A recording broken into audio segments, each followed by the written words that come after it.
¿Listos? Bueno, nos toca ahora oraciones por Colosas. Oraciones por Colosas. Y a lo mejor puedes preguntar, ¿y quién era ese, no? ¿Qué es ese? Bueno, si tú estás en sintonía, sabrás que estamos llevando el orden canónico de los libros del Nuevo Testamento, donde encontramos las diferentes oraciones apostólicas. Hasta este momento, solo hemos observado las oraciones realizadas por el apóstol Pablo, porque 3/4 partes del Nuevo Testamento están escritas por él.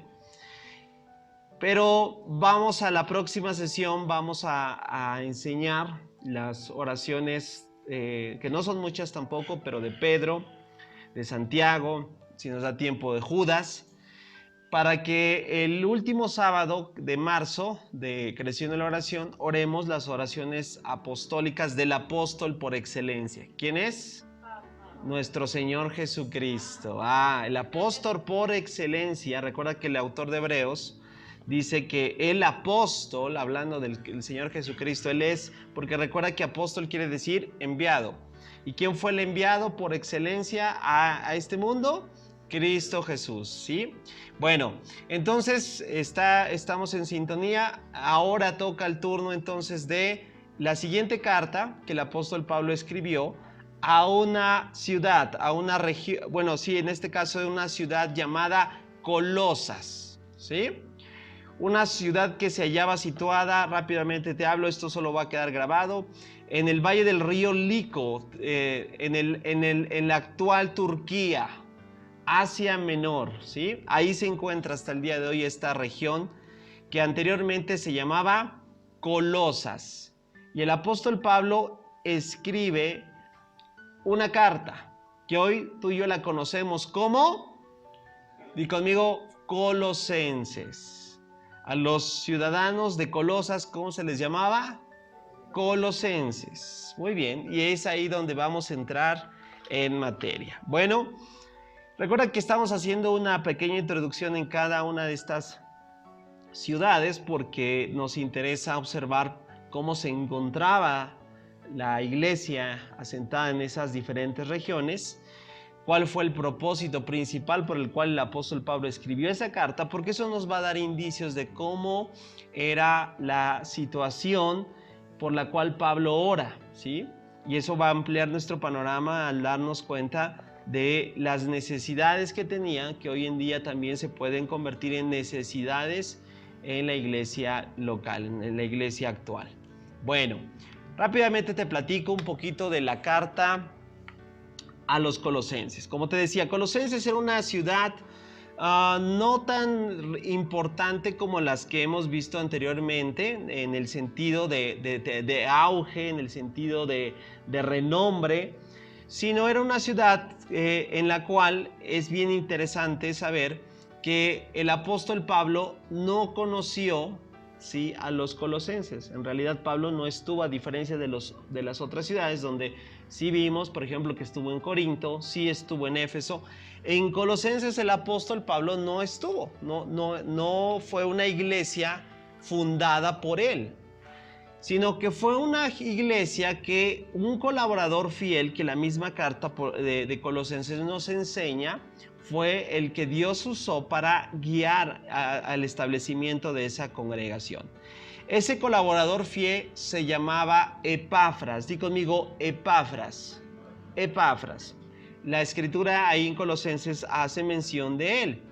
Y bueno, Epafras va con el apóstol Pablo y le comenta la situación que está sucediendo en esta iglesia. Y era una comunidad principalmente asentada por personajes o ciudadanos griegos y obviamente una influencia judía.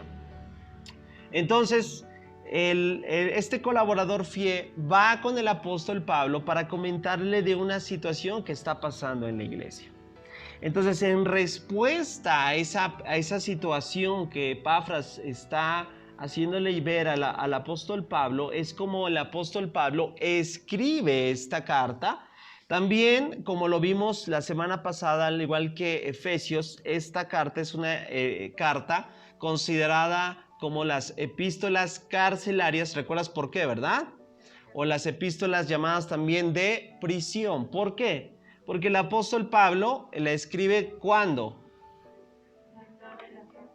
Estando preso. Y ahí es donde da puntual respuesta a las inquietudes que Epafras le está diciendo acerca de la situación de esta iglesia. ¿Sale? Entonces vamos a observar un poquito, este es entonces un poquito el panorama general. Siempre trato de ilustrar con monitos. Pero bueno, vamos a hablar de lo que Epafras va, ¿no? ¿Qué es lo que puntualmente Epafras le dice al apóstol Pablo? Esto, le solicitó ayuda para tratar principalmente con una falsa doctrina. ¿Qué quiere decir una falsa doctrina? Una falsa enseñanza. Yo te pregunto, ¿hoy en día hay falsas doctrinas? Sí. Abundan, ¿verdad? Estamos inmersos también en tiempos que al igual que la iglesia en Colosas podemos estar siendo influenciados por alguna falsa enseñanza. Entonces también nos compete a nosotros esta carta, ¿verdad? A la iglesia, porque estos principios que Pablo va a estipular son principios que necesitamos hasta el día de hoy establecer en nuestras propias vidas. Bueno, ¿cuál era esa herejía? ¿Cuáles eran esas falsas enseñanzas? Bueno, falsa enseñanza es muy similar o es prácticamente un sinónimo a lo que es una herejía, ¿sí? Una herejía, no sé si tú conoces la definición de una herejía, pero una herejía parte como una verdad, no necesariamente es una mentira rotunda. Una herejía parte como una verdad, pero ligeramente torcida. Ojo ahí, por eso a veces es difícil, ¿verdad?, a darnos cuenta, a dar con evidencia. A lo mejor hay cuestiones que tú dices, oye, yo escucho tal vez, yo no le estoy señalando a nadie, ojo, ¿verdad? Pero a lo mejor tú puedes decir, yo escuché por ahí una enseñanza de un personaje ahí que es popular y que dijo cosas que parecían, ¿verdad?, a simple vista, buenas, correctas. Pero detrás de eso, de repente, como que se salió, como que dijo una cosa que ahí como que me pareció incorrecta, ¿no? Algo brincó, como decimos. ¿A poco no? ¿Te ha pasado? Y es precisamente una herejía porque puede ser una verdad, pero torcida, llevando consigo prácticas y obviamente que contradigan las verdades de la palabra de Dios. Entonces, esto estaba pasando en Colosas, ¿sí? Parecía que esta herejía era una mezcla de ocultismo pagano. Mucho tenía que ver el trasfondo de esta ciudad, porque si tú vas un poquito más profundo a observar cuál era su situación histórica de esta ciudad, pues tenía como muchas ciudades un trasfondo totalmente pagano. Muchos estudiosos dicen que a lo mejor Colosenses solamente estaba reflejando las verdades que por muchos años anteriores les habían enseñado. Entonces había una mezcla, la palabra técnica, ¿verdad?, no quiero serlo tan académico, pero la palabra es sincretismo. ¿Sí? Ahí si quieres tú apúntalo. ¿Qué quiere decir eso de sincretismo? El sincretismo es una mezcla de diferentes enseñanzas, de diferentes teorías, e incluso dogmas o doctrinas que tratan de llevar a cabo una justificación de un estilo de vida, ¿sí? Mira, es como si hoy en día en una licuadora, vamos a tratar de ser práctico en ejemplificarte qué podría ser un sincretismo. Imagínate que una licuadora, vas a hacerte un licuadito. ¿De qué te gusta? De plátano. Ok, bueno, le pones, ¿cuál es la base de un licuado?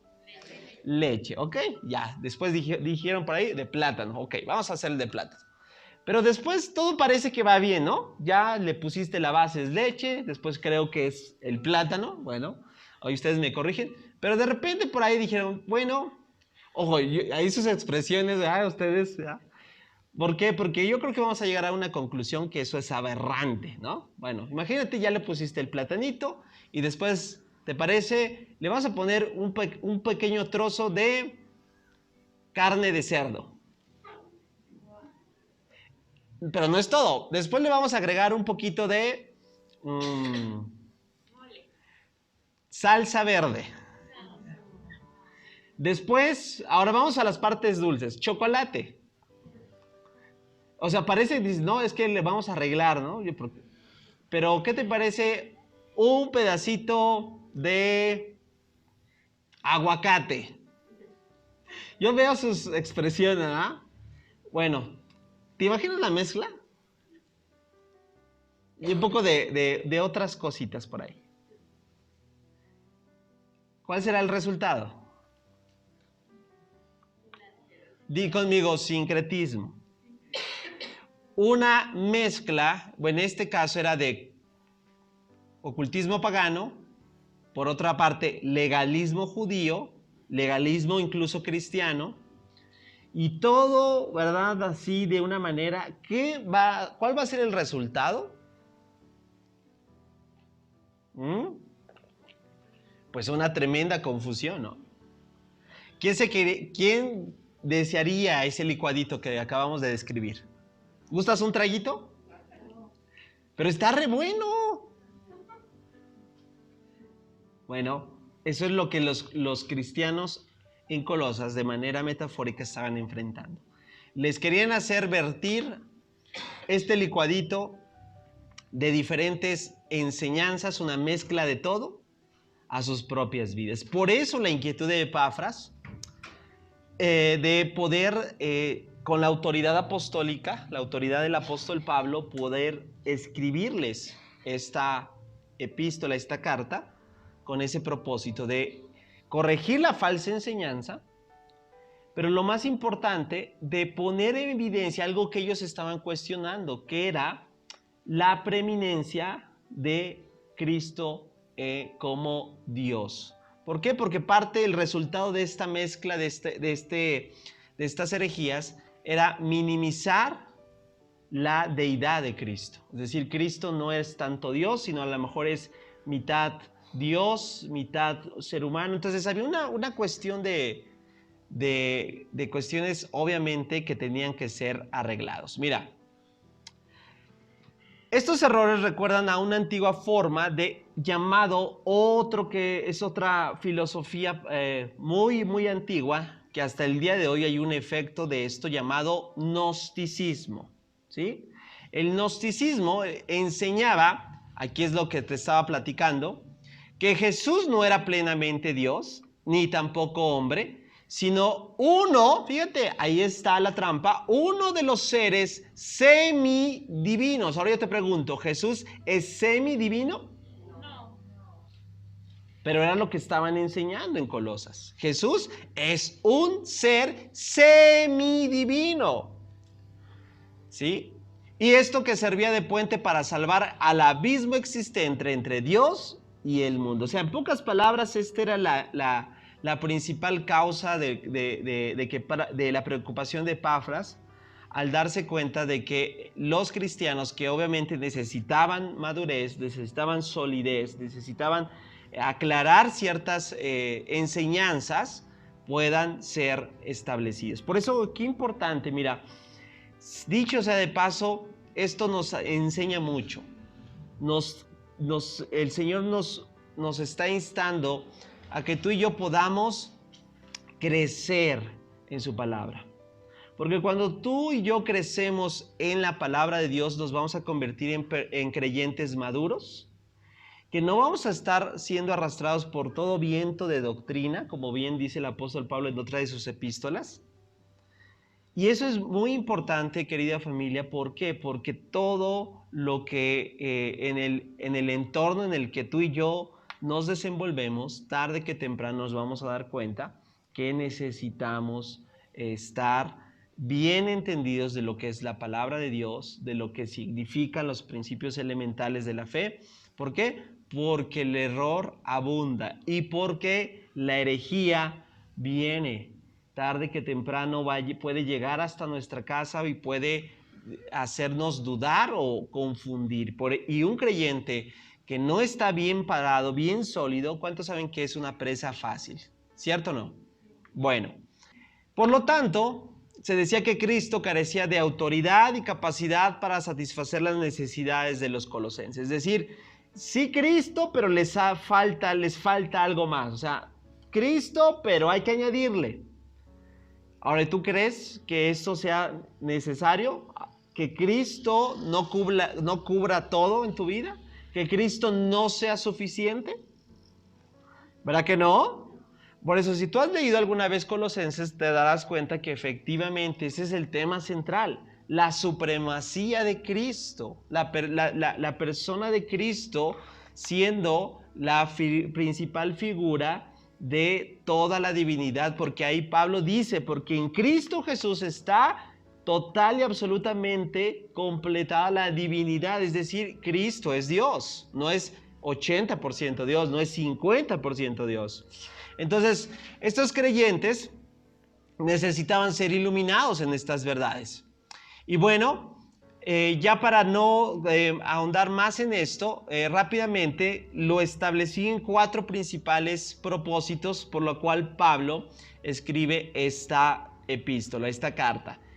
En otras palabras, hay un cuádruple propósito. ¿Cuádruple qué quiere decir? De 4 propósitos, ¿sale? Así como lo vimos en Efesios, que recuerda, Efesios tenemos 6 capítulos y lo dividimos en 2 prácticamente, los primeros 3 capítulos, que es la base robusta doctrinal, y los otros 3 son la cuestión práctica. Colosenses cumple prácticamente el mismo bosquejo para poder establecer este mensaje. Colosenses tenemos 4 capítulos, la mitad ¿cuál sería? 2 y 2, ¿cierto? Fíjate qué bonito, ¿no? Estamos también con la misma base, los primeros 2 capítulos, base doctrinal, los siguientes 2 serán la base práctica, ¿sale? Ahora, vamos a conocer los 4 propósitos por lo cual Pablo escribió esta epístola. Número 1, ya lo hablábamos, denunciar y refutar ¿qué? La herejía. Mira, aquí tenemos que aprender algo bien importante. La herejía no se, ¿cómo te diré? No se deja. ¿Qué pasa si tú dejas que una persona envenenada siga estando envenenada? ¿Cuántos saben que es progresivo y alguien que tomó algo que estaba envenenado puede llegar incluso a la muerte, a perder la vida? Esto nos dice algo. Si a la herejía no se le deja así como que, ay, pues a ver quién lo arregla, ¿no? O a ver, o como decimos, de la vista gorda. Ahí están enseñando fábulas. No, eso no es lo que la palabra de Dios nos enseña. Si detectamos algo, ¿cuál es? Denunciar. Y di conmigo, y refutar. Ojo, no estamos diciendo ve y peleate, no, eso es otra cosa. Hay quienes lo hacen, pero no. Denunciar fue lo que hizo, lo que el apóstol Pablo en esta epístola va a denunciar y va a refutar. ¿Y cómo se refuta una herejía? ¿Escuché ahí por ahí fuerte? Con la verdad. Pero para tener la verdad hay que conocer la verdad, ¿cierto? Bueno, entonces ese es el principal propósito, uno de los principales propósitos de esta carta. Segundo, no solamente dejarlos denunciando, ya están mal, esto no es así, esta es la verdad, no. 2, instruir. Mira qué hermoso, porque ¿cuántos saben que después de mostrar el error se tiene que instruir con la verdad? ¿Están de acuerdo? Si no, nada más dejas como a mitades, ¿no? Pues ya, qué bueno que ya me hiciste ver lo que no es. Pero para que yo tenga el panorama completo, yo tengo que saber lo que sí es. Y es lo que hace el apóstol Pablo. Instruye a los colosenses en la verdad y los alienta de los peligros de regresar a los vicios paganos. O sea, ¿eso es lo que recibimos de parte de Dios? Sí. Y aquí también hay una verdad bien importante que debemos de recordar. Recuerda, nosotros recibimos la palabra de Dios es proclamada, es expresada, es predicada. Pero lo que tú y yo hacemos con ella, ¿cuántos saben que eso ya es decisión personal? ¿O alguno de ustedes alguna vez de parte de un servidor les he apuntado con una pistola y les he dicho, bueno, si no te cambias, te voy a meter unos cuantos tiros de estos. ¿Eso es verdad? No, mi deber es decirte, mostrarte, ser un facilitador de las verdades de Dios y advertirte que si tú sigues tal vez con una conducta equivocada, errónea, contraria a lo que es la verdad de Dios, corres gran peligro. ¿Verdad? Bueno, es lo que Pablo está haciendo en esta carta. Número 3. Expresa también su interés personal por los creyentes. Como buen corazón de pastor al apóstol Pablo, aunque fíjate, por eso ese dato era importantísimo. Nunca los había visto. Sabía de ellos, sí, pero nunca se los había topado. Nunca tuvo la oportunidad de estar presencialmente con ellos. Fíjate qué bonito. ¿Cuántos podrían decir, bueno, pues eso no es Epafras, tú la fundaste, tú usaste bolas, ¿no? Pero ese no es el corazón de un pastor. El corazón que el apóstol Pablo expresa en esta epístola es que de verdad se interesa ¿por quién? Por ellos. Yo veo aquí el corazón de Cristo, el corazón que siempre es ese corazón de saber que el rebaño, ¿verdad? La famosa parábola de las ovejas, la oveja perdida, ¿recordarás? ¿Por quién fue? ¿Por las 99 o fue por la que se extravió? ¿Y no es por sentido común mejor preocuparte por las 99? Aparentemente todos podremos decir, bueno, es que las 99, o sea, imagínate si les descuida las 99 por una. No, es lo que en la realidad en esa parábola encontramos, es el corazón de Dios que se interesa por lo que normalmente dirían, pues es una, ¿no? Pues tengo 99.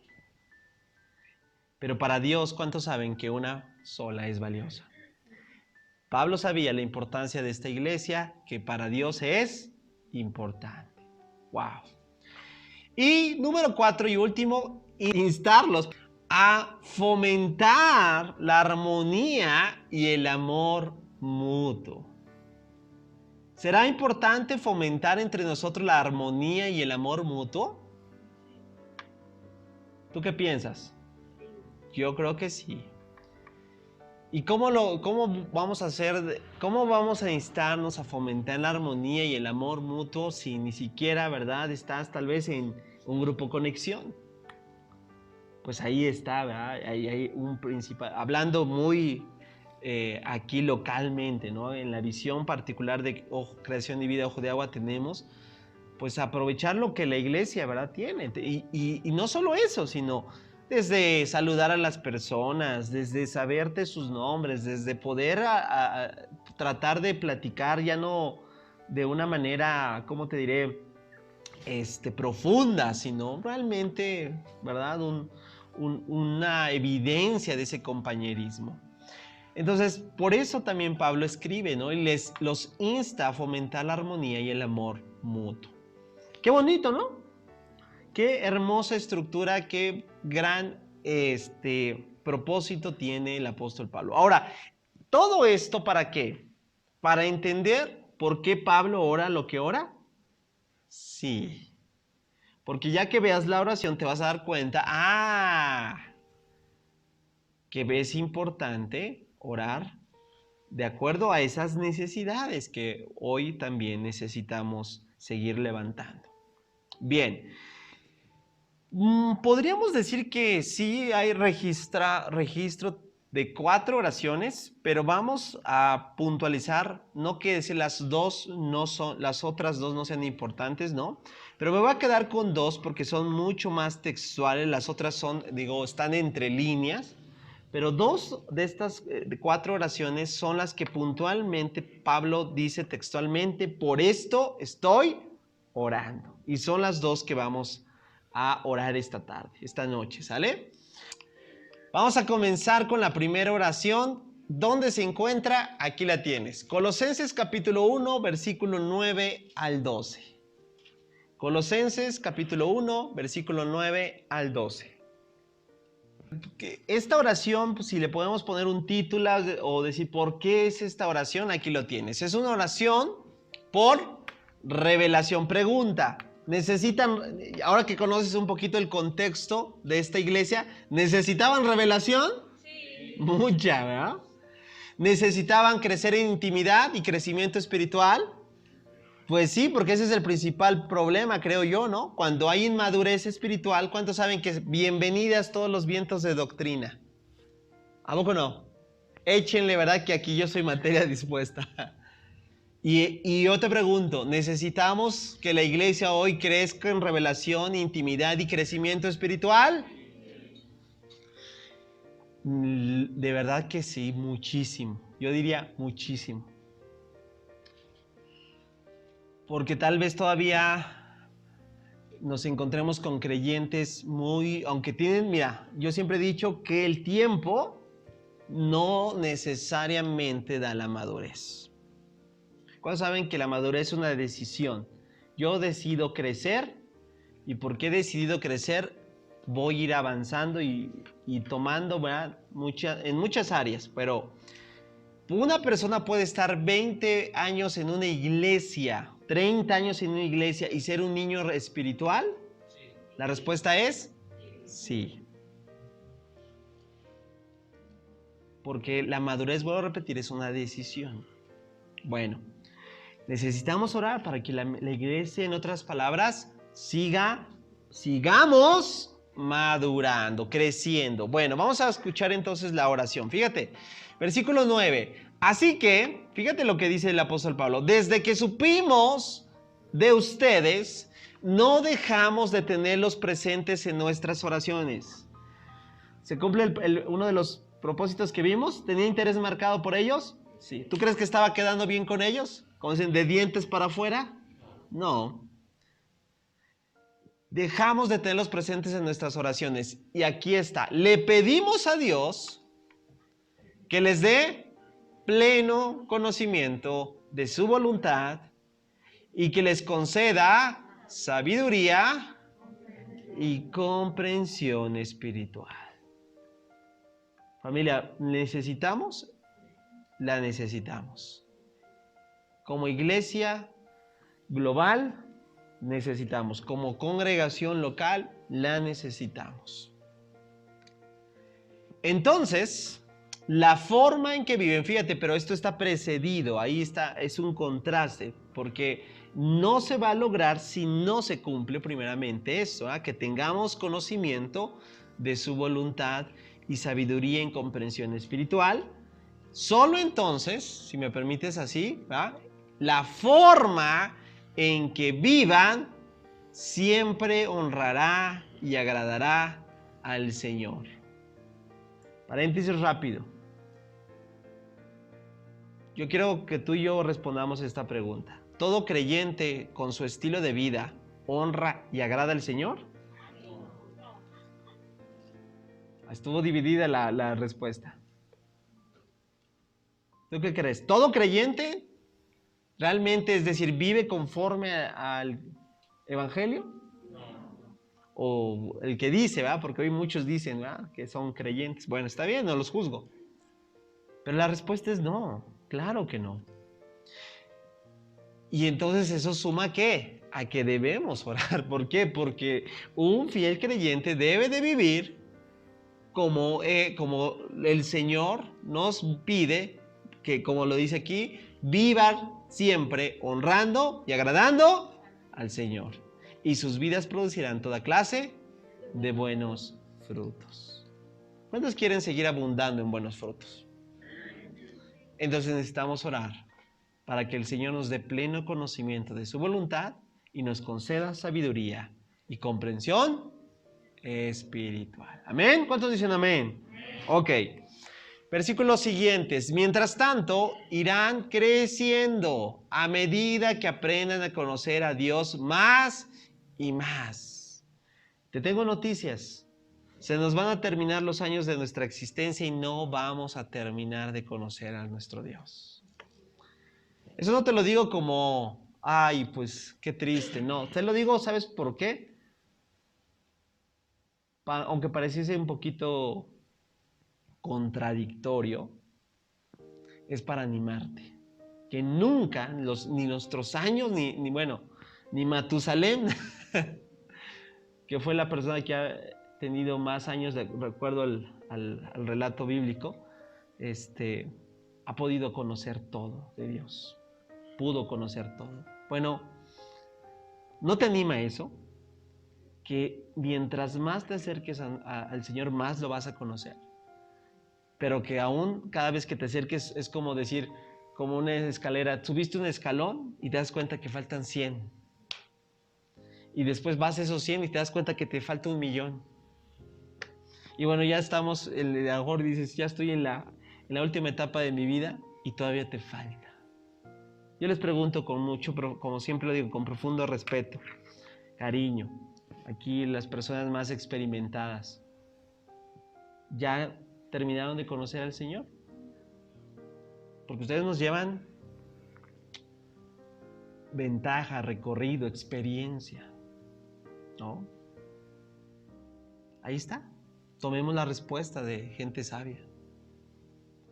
Entonces, también dice el apóstol Pablo, pedimos que se fortalezcan con todo el glorioso poder de Dios para que tengan toda la constancia y ¿qué? Y la paciencia que necesita. A ver, palabras clave. Constancia y paciencia. A ver, no voltees, pero ponle tu mano al que está a tu lado. Dile, Señor, por favor. Constancia y paciencia. ¿Cuántos dicen amén? Tenemos que seguir orando, familia. Yo me la pongo aquí, ¿eh? Yo necesito constancia y paciencia. Sí, necesito, Señor. Bueno, extraordinaria oración, ¿cierto o no? Bueno, es la primera oración que vamos a orar ahorita en unos minutos, ¿sale? Mi deseo es que estén llenos de alegría y den siempre gracia al Padre. Él nos hizo aptos para que participen de la herencia que pertenece a su pueblo, el cual vive en la luz, ¿sale? Bueno, ahora vamos a entrar a la segunda. Esta es la oración, por así llamarlo, introductoria. Esta está en el capítulo 1. Pero así como lo hemos visto, también lo vimos en Corinto, lo vimos en Éfeso, ahora en Colosas, también casi al final de la carta, también termina con una oración. Y esta es la oración, por así llamarlo, de cierre. ¿Cuál es otra oración que Pablo levanta por esta iglesia? La vamos a encontrar en el capítulo 4, versículos 2 y 4. ¿Por qué es la oración? Bueno, es una oración para que Dios, di conmigo, abra puertas. A ver, dilo fuerte. Para que Dios abra puertas. A ver, yo quiero preguntarte, ¿cuántos necesitan el día de hoy que Dios abra puertas? De manera general. Bueno, pero hay una puerta que necesitamos seguir orando. Yo sé que no estamos orando ahorita por puertas personales, que no está de más comentarlo, pero hay una puerta que un día se abrió en tu vida. ¿Sabes cuál es? La puerta del Evangelio. ¿Cuántos sabes que un día el Evangelio llegó a tu casa? ¿Cuántos agradecen ese glorioso día? Que la verdad llegó a tu vida y pasaste de muerte a vida, pasaste de ser esclavo del pecado a estar reconciliado con Dios. ¿Cuántos dan gracias a Dios por eso? ¿Verdad que sí? Bueno, ¿cuántos saben que hoy en día hay muchas familias que necesitan que esas puertas se abran? ¿Y sabes por qué están muy, muy cerradas? Porque hay corazones cerrados.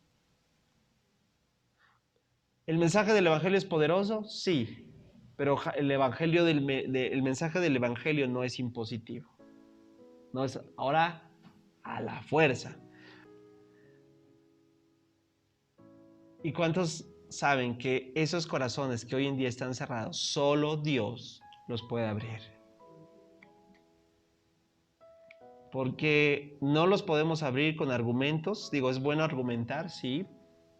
Es bueno defender, sí. Es bueno, en el buen sentido, debatir, porque debatir no es lo mismo que hoy pensamos que es pelear, ¿no? Pero te lo he comentado muchas veces. Aún yo he podido tener la oportunidad de hablar con personas que tienen una cosmovisión, por así decirlo, muy diferente al cristianismo, llegando al punto de reconocer que el cristianismo tiene muchísimo lucidez, así quiero llamarlo, los lleva a un sentido lógico y que aún a pesar de sí, sus corazones siguen cerrados. Hasta casi puedo decir, llegarlos a convencer y decir, sí, está padre todo esto, pero prefiero seguir en mi tradición.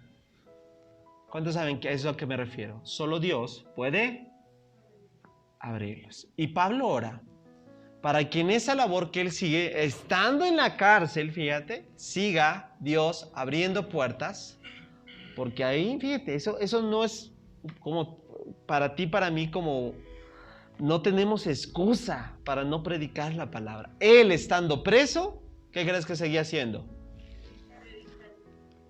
Wow. Y él pide oración para que siga proclamando el evangelio. Bueno, vamos a observar el texto bíblico. Dice el versículo 2, dedíquense a la oración con una mente alerta. Me encanta esto, porque el evangelio no está desvirtuado. Muchos dicen, es puro sentimentalismo. No es cierto. Aquí está claro. Tenemos todos los sentidos bien coordinados, aún en orar con una mente alerta y con un ¿qué? ¡Wow! Llévate esto. Sigue creciendo en tu vida de oración con mente abierta y con corazón agradecido. ¿A poco no es una preciosa perla que te llevas el día de hoy? Bueno, oren también por nosotros para que Dios nos dé, fíjate cómo dice, muchas oportunidades. Esas son las puertas para hablar de su misterioso plan acerca de Cristo. ¿Cuántos saben que el campo donde tú te encuentras, hablando de el lugar donde tú estás desenvolviente, llámese trabajo, llámese escuela, llámese negocio, todo lo que te dedicas, ¿cuántos saben que ese es tu campo de oportunidad? O sea, porque a veces pensamos que proclamar o predicar la palabra solamente es en el púlpito. John Wesley, un personaje de la historia de la iglesia, él lo dijo, me encantó cuando él dijo, y de eso se distinguió porque él era un predicador itinerante, iba de ciudad en ciudad a caballo predicando el evangelio.